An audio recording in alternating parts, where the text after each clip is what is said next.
Today I fucked up by investigating my sister's death.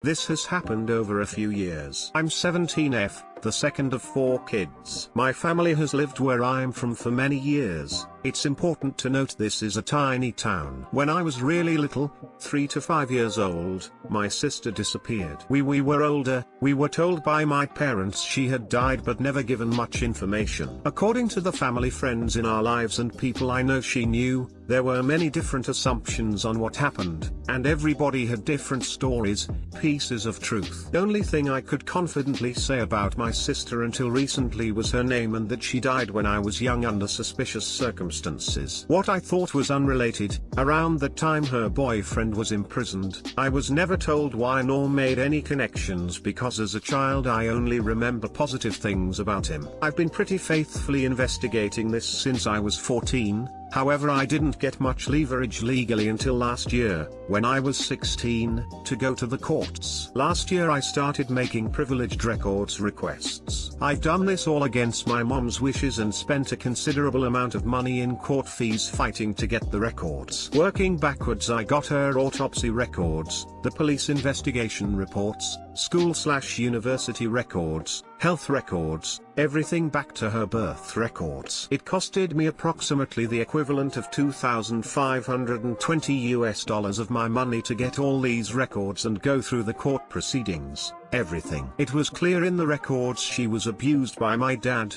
by her boyfriend, that her boyfriend raped and killed her, and to say the least she was troubled for a lot of her life. It was also clear that my parents knew about a lot of the stuff going on but made no attempt to help her. Felt an obligation to her friends, family friends, etc. to disclose what I figured out. I did, and it didn't go well. My parents are now receiving harassment, the family of her imprisoned boyfriend is receiving harassment, there's been death threats, and there's been at least 2 physical altercations. Too long didn't read. My sister died when I was young, my parents didn't seem to know why and many had questions. I investigated through court records and I was able to determine that my dad abused her, her boyfriend abused her and killed her, and both of my parents were complicit in her death by not helping her escape the situation she was in and not complying with the investigation afterwards. After I disclosed the results of what I found, my parents and the family of her boyfriend have been experiencing harassment and death threats from many, and there's been at least 2 violent physical altercations.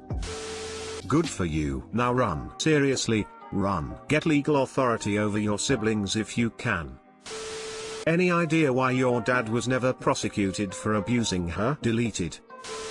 This isn't a fuck up. Your parents were horrible people and should have been exposed. I don't think that was a today I fucked up. You are bringing honor to her memory by discovering the truth. I'm so sorry for your loss. Not a fuck up for you. Total fuck up for your parents. You did what you thought was best for you and your sister, and that's all that matters. Today I fucked up by walking naked with a fireman hat into my husband's work meeting. Throwaway account, as some of my friends know my personal account and I'd rather they don't find out about this. This happened /2 hours ago and I'm still not quite sure whether this is hilarious or absolutely horrifying, or both. So for context, I live with my husband Mark and 2-year-old daughter. Husband is pretty senior in his organization and works remotely. We're temporarily based in the US for my job and his employer is in Germany, which means he's very frequently doing video conferences on Skype, and taking calls at sometimes odd hours, 8 hours difference with Germany. He's had to take calls at 5 AM, not because he had to, but because he doesn't want him being in the US to be a disadvantage when it comes to interactions with his colleagues, superiors. They're doing him a favor by agreeing for him to work remotely, from home. I should state this was a pretty big win for him, as his employer is pretty old-fashioned when it comes to ways of working, hierarchical etc. Important piece of context: his office is also a guest bedroom, and where I keep my clothes. It's close to our own bedroom and bathroom. You probably see where this is going. Our routine in the morning is usually pretty standard. Kid wakes up between 6 to 7 AM. I pick her up, play with her a bit, feed her, whilst husband gets ready. Then takes over, and I get showered, get dressed, and leave the house around 8 AM. My husband takes the baby to daycare. Except this morning Mark had one of those early video conference calls. When these happen, he's the only person, out of /15, dialed on a big screen in their boardroom. This all-hands meeting started at 5 AM. In those cases, I'm in charge of the tornado that is our daughter. For those that don't have kids, the process of getting a 2-year-old kid dressed is akin to convincing your drunken friend to get home after he's had too many tequila shots. There's usually crying involved. It usually doesn't work as smoothly as you'd want it to, and it takes time. That therefore means I have less time to get all the things I usually do by 8 AM. And so I was in a rush, and I didn't think. My husband usually reminds me the day before not to play with loud toys next to the office door, or to play music, or to make sure that our daughter doesn't throw a tantrum, etc. Our daughter once opened the door on him whilst he was in one of those meetings. Everyone saw her, so he introduced her to his colleagues. Everyone thought it was cute. Hold my beer. As I saw my daughter was playing nicely and quietly in our room that adjacent to the bathroom, I went for my shower. My daughter enters the bathroom to hang out. Not unusual. Want me to wear this fireman hat and pretend to put out a fire in the bathroom? Oblige. As I get out of my shower, still cracking jokes with my daughter, I notice there's no bath towel. I'm wet and cold. What do? I rush to the guest bedroom where we keep spare towels, notice my husband is working but don't think anything of it. Get to the shelf without saying a word to not disturb him and reach for the towel. Complete mind blank. As I do this, I'm on my toes reaching for it. I hear people laughing. Blood in my veins turns to ice. Mother of gods. This morning was one of those video conference mornings. I turn around, my husband turns to me with a look of agony. Here I am, butt naked in front of my husband's entire management team, wearing a fireman hat. I don't know what to do. To be polite, I look at the screen and say hi with a little hand wave. And I disappear on my tiptoes as if I hadn't already massively screwed up. I haven't yet caught up with my husband about this. These meetings are long and they're usually followed by a one-on-one call with his boss. But I'm worried I may have F up. Too long didn't read. All of my husband's direct colleagues and superiors saw me naked with a fireman hat whilst he was on video conference call. Edit. Apologies for the delay in getting back to you with an update. I had no idea this was going to take off and didn't think to check my account until tonight. Edit 2. So, husband took it well. Phew. It was apparently the most embarrassing experience of his life. He likes to exaggerate smiles. Given that he had not yet presented his part, it was apparently a bit awkward when he first started talking 30 minutes later. No one said anything explicitly, but from the laughter in the room it's clear everyone saw me. His boss apparently later told him jokingly, "Do you want to talk about what happened this morning?" To which he politely said he'd rather not, thank you. One of his colleagues then texted him and said it was hilarious and everyone took it well and they feel bad for us. He's now actively considering paying for a co-working space. I should have mentioned I personally know 2 of the people that were in that room, and have met most of them before at various corporate events. As has been suggested, I do hope I'll be invited to the Christmas party, though I will definitely not be bringing my fireman hat. Edit 3, thank you so much for my first silver. Edit 4, thanks for the gold, strangers. Not sure I deserve it, but thank you nonetheless. I've worked remotely and lived/worked in Germany for a while. I doubt anyone involved will ever mention it again. Culturally, I feel like they are both less likely to even care about public nudity and far less likely to mention something like that in any context related to work. Personal privacy is taken very seriously. The same is probably true of corporate US too. But the taboo is even stronger in Europe. Unless he knows them well personally or flies over and goes to the pub with them, in which case he may get some ribbing. Deleted.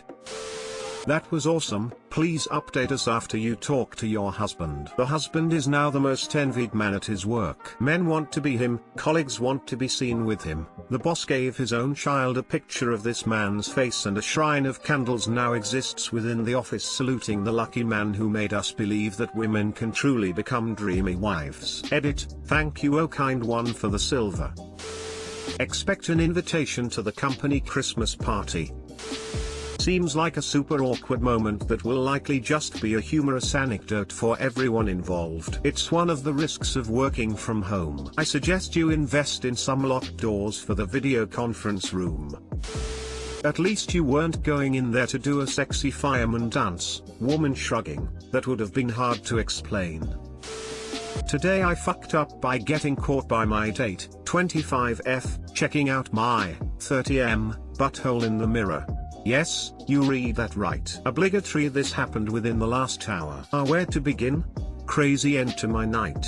I know it's a bit long, but I promise the ride is worth the wait. So a little backstory. I used to work in commercial property development, and it was a cushy job until my company broke OSHA regulations 3 months ago, and I bounced before we got destroyed with suits. Now work as a dog groomer while going back to school for degree number 2. This is pertinent info to a very ridiculous story. Onwards to the craziness. My ex of 6 months and I split up recently on mutual grounds that we weren't compatible. On top of a full-time job, school, getting back in shape, I have been stressed and very forgetful. I hardly get out of the house except to exercise. A few nights a week after work I stop at a local bar and have one or two before heading home to binge watch Lost in Space. Huge sci-fi nerd here. Anyhow, there is a certain bartender there by the name of, let's just say, Erin, who happens to be at the bar I frequent on the days I stop by. After a few weeks of chatting we realize we have a lot in common and decide to swap numbers. Now, any dog groomer will tell you that nicks, cuts, scratches, and other things come with the territory. After all,